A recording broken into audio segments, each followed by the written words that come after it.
पहिल्यांदा बघूया अर्थशास्त्रामधील महत्त्वाच्या संकल्पना. पहिली संकल्पना मानवी गरज. मानवी गरजा या असंख्य आणि विविध प्रकारच्या आहेत. त्यांची ठळक वैशिष्ट्य: 1. गरजा अमर्यादित असतात.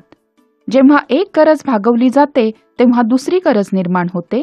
जेव्हा दुसरी गरज भागते तेव्हा तिसरी गरज नव्याने निर्माण होते. अशा प्रकारे गरजा कधीही संपत नाहीत. 2. गरजा परस्पर पूरक असतात. एखादी गरज पूर्ण करण्यासाठी व्यक्तीला एकाच वेळी 2 किंवा अधिक वस्तूंची गरज भासते. उदाहरणार्थ, कार चालवण्यासाठी पेट्रोलची गरज असते. 3. गरजा स्पर्धात्मक असतात. म्हणजेच त्या एकमेकांशी स्पर्धा करतात. आपल्या मर्यादित साधनाद्वारे त्या सर्व एकाच वेळी पूर्ण करता येत नाहीत.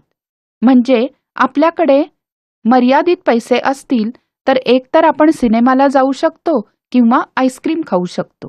त्यामधून प्राधान्याने निवड करावी लागते. 4. गरजांची क्रमवारी लावता येते. अधिक महत्त्वाच्या गरजा आधी भागवल्या जातात आणि कमी महत्त्वाच्या गरजा नंतर पूर्ण केल्या जातात. उदाहरणार्थ, आजारपणामध्ये आईस्क्रीम खरेदी करण्याऐवजी औषधाला प्राधान्य द्यावं लागतं.